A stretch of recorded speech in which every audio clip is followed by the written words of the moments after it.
የኛ አምላክ ሞቶ እንኳን ይኸው ስለኛ ስለ ኃጢአታችን ሞተ ሲባል ግን መቃብርን ባዶ አድርጎ የተነሳ አምላክ ነው። መሐመድ መቃብሩ ይኸው ዛሬም ይጎበኛል። አጥንቱ ተከስክሶ ስጋው ምናምን አልቆ አፈር ሆኗል። አሁን ሰምተኖታል። እንደዚህ የትልቅ ቅሌታ ማጋጥሟቸው ያውቃል።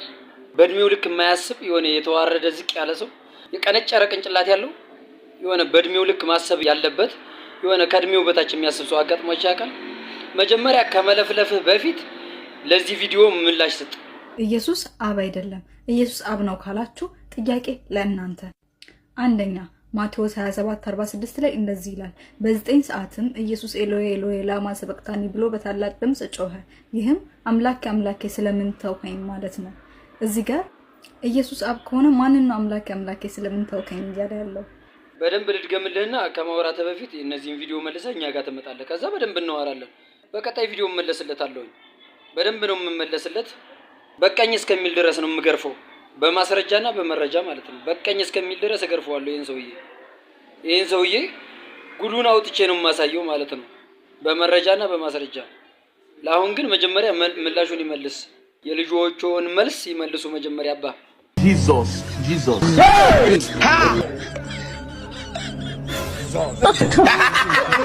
አሁን አይኖቻችን እያየን ግድግዳ ቀለም ቀብታችሁ ልታሰግዱ ነው አይደል? እኔ ችግር የለብኝም ግን ዲዛይኑ ትክክል አይደለም። የዛሬው ደግሞ ጭራሽ ግድግዳ ቀለም ነው የቀባው። ሌላ ደግሞ ቪዲዮ ልጋብዘውት። የሚላላሰውን አምላክህን የሰው መራቅ የሚጠጣውን አምላክህን አሳይሃለሁ ማለት ነው። እና ተመልክ መጽሐፍህን ተማር። ይታየህ አይደለ?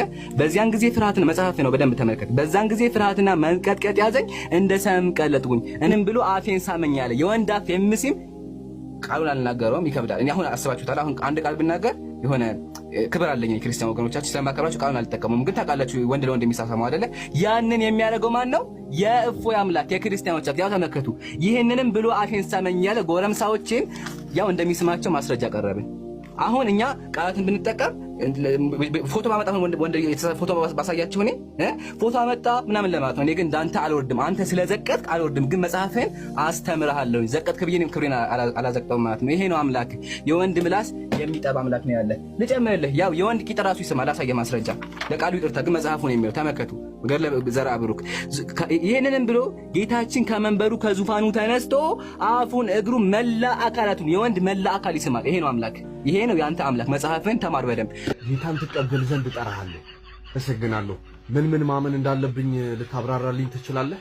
በመጀመሪያ ቃል እንደነበረ፣ ቃልም እግዚአብሔር ዘንድ እንደነበረ፣ ቃልም እግዚአብሔር እንደነበረ ማመን ይጠበቅብሃል።